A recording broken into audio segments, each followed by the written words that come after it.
नमस्ते guys, welcome back to our channel. तो कैसे हैं आप सब। आज हम पढ़ेंगे काव्यखंड के चैप्टर 1 सूरदास के पद। वीडियो को एंड तक देखिएगा क्योंकि लास्ट में मैं इंपॉर्टेंट क्वेश्चन भी बताऊंगा जो बोर्ड्स में आ सकते हैं।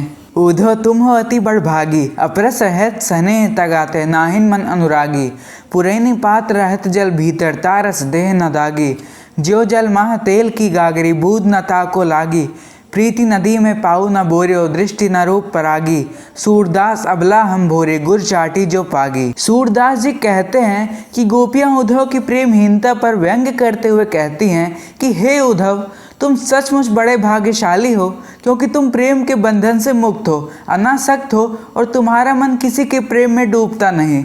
तुम श्री कृष्ण के निकट रहकर भी उनके प्रेम से उसी प्रकार मुक्त हो जैसे कमल का पत्ता जल में रहता है फिर भी उस पर जल की एक बूंद तक नहीं रुकती।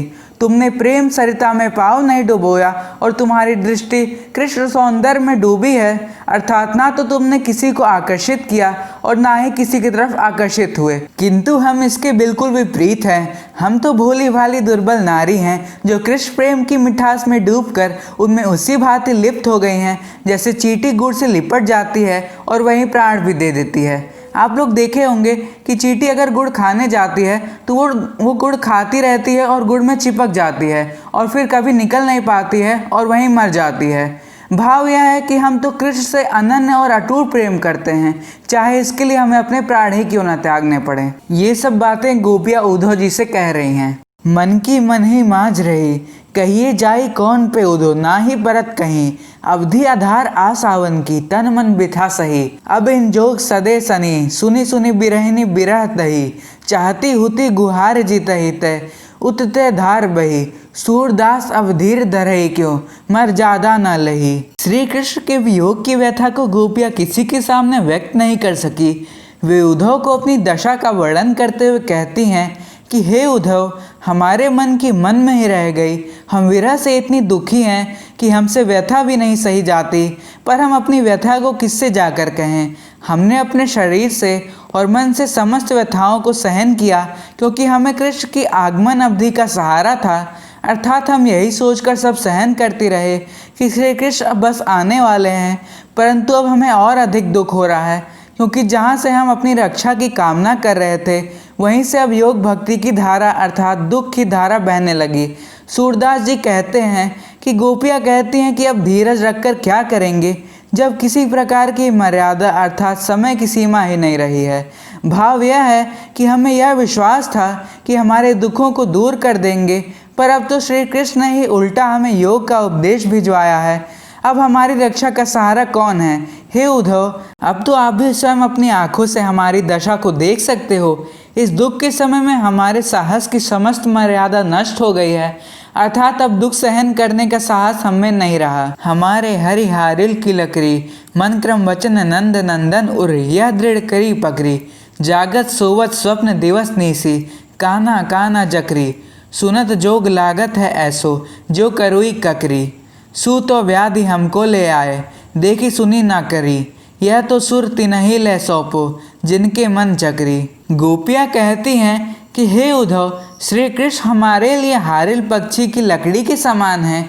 जिस प्रकार हारिल पक्षी अपने पंजों में हर समय लकड़ी दबाए रहता है अर्थात उसका साथ नहीं छोड़ता है, उसी प्रकार नंद जी के पुत्र श्री कृष्ण को हमने हृदय में मन वचन और कर्म से धारण कर लिया है। अब तो हम जागते सोते स्वप्न में दिन रात कान्हा कान्हा की रट लगाए रहते हैं और हम खेद पूर्वक कहते हैं कि आपकी योग की चर्चा हमें कड़वी ककड़ी के समान लगती है, अर्थात जिस प्रकार कड़वी ककड़ी चखते ही मुख कड़वा हो जाता है, उसे और खाने की इच्छा नहीं करती है, उसी प्रकार आपका योग संबंधी पहला शब्द सुनते ही हम विरक्त हो उठते हैं। तब पूरी चर्चा सुनना तो हमारे लिए असहाय है। सूरदास जी कहते हैं कि गोपियाँ उद्धव को और छकाते हुए कहती हैं, हे उद्धव, आप तो हमारे लिए एक ऐसी बीमारी लाए हैं, ना तो हमने कभी देखी, ना तो कभी सुनी और ना ही यह बीमारी हमें कभी हुई है। यह योग रूपी बीमारी आप उन्हें ले जाकर सौंपिए जिनके मन चलायमान है। गोपियों के कहने का तात्पर्य यह है कि योग साधना उनके लिए आवश्यक होती है जिनका मन चंचल है। हमने तो प्रभु कृष्ण के स्मरण में मन को स्थिर कर लिया है। हरि है राजनीति पढ़ियाए, समुझी बात कहत मधुकर के, समाचार सब पाए, एक अति चतुर होते पहले ही अब गुरु ग्रंथ पढ़ाए, बड़ी बुद्धि जानी जो उनकी जोग संदेश पठाए। उधो भले लोग आगे के पर हित डोलत धाये, अब अपने मन फेर पाई है चलत जो होते चुराए। ते क्यों अनीति करे आपुन जे और अनीति छुड़ाए, राज धर्म तो यह है सूर जो प्रजा न जाहि सताए। गोपियां व्यंग्य के स्वर में श्री कृष्ण पर राजनीति की विद्या सीखने का आरोप लगाकर उनको खूब उलाहना देती हैं। वे कहती हैं कि श्री कृष्ण ने राजनीति पढ़ ली है, भौरे ने जो बात कही है वह तो हमने समझ ली और इसके अलावा कुछ समाचार भी प्राप्त कर लिए। एक तो श्री कृष्ण पहले ही बहुत चतुर थे और हमारे साथ अपने प्रेम का प्रदर्शन करते रहते थे, किंतु अब जबकि उन्होंने युवतियों को ज्ञान और योग का संदेश भेजा है, तब से उनकी नई प्रतिभा और बुद्धिमत्ता का ज्ञान हमें हुआ है। परस्पर सखियों को संबोधित करती हुई एक गोपी कहती है, पहले के लोग बड़े अच्छे होते थे जो कि परोपकार के लिए बड़ी दौड़ धूप करते थे और कष्ट उठाते थे। दूसरी ओर अब ये कृष्ण हैं जिन्हें दूसरों की कोई चिंता ही नहीं।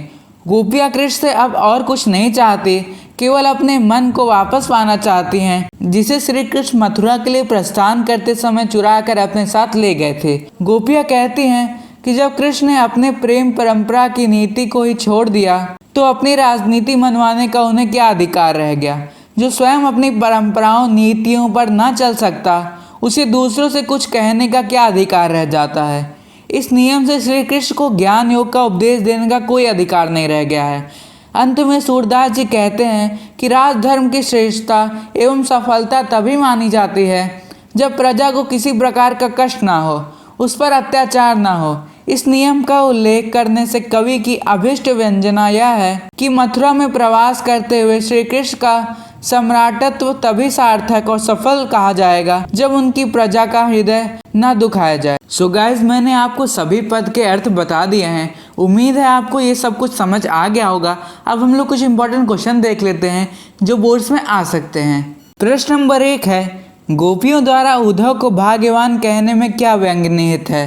प्रश्न नंबर 2 है, कमल पत्र की संज्ञा किसे दी गई है। प्रश्न नंबर 3 है, गोपियों ने उद्धव को भाग्यशाली क्यों कहा है। प्रश्न नंबर 4 है, हारिल पक्षी की क्या विशेषता बताई गई है। प्रश्न नंबर 5 है, उद्धव के व्यवहार की तुलना किस किस से की गई है। प्रश्न नंबर 6 है, गोपियों के अनुसार राजा का धर्म क्या होना चाहिए। सो गाइज, मैंने आपसे 6 प्रश्न पूछे हैं जिनका आंसर आप नीचे कमेंट में दे सकते हैं, और अगर आप मुझसे कुछ पूछना चाहते हैं तो वो भी कमेंट में पूछ सकते हैं। मैं आपको एक टिप दे देता हूँ इस चैप्टर से रिलेटेड कि आप इस चैप्टर के जितने भी पद हैं उसको आप 5 बार लिख लिख के तैयार करिए। अगर आप लिख लिख के तैयार करेंगे तो आपकी स्पेलिंग भी नहीं गलत होगी और अच्छे से सब कुछ तैयार हो जाएगा। सो गाइस, आज की वीडियो में बस इतना ही। अगर ये वीडियो आपको पसंद आई हो तो इस वीडियो को लाइक करिए, नहीं पसंद आई हो तो डिसलाइक करिए, और नीचे कमेंट करके बताइए कि आपको क्या अच्छा नहीं लगा, ताकि मैं अगली बार इम्प्रूव कर सकूँ।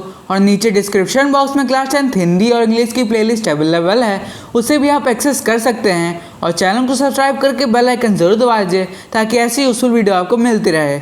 मिलते हैं नेक्स्ट वीडियो में, तब तक के लिए गुड बाय। नहीं मानूंगा, मैं चलता रहूंगा, जो मैंने है ठाना वो मैं करके रहूंगा। जिद्दी हूँ, जिद पे अड़ा हूँ मैं अपनी, ना रोके रुकूं, मैं खुदा से लड़ूंगा। मैं ऐसा भिड़ूंगा, टूटेंगे पर्वत, खुद को संभाला, बोला तू डर मता।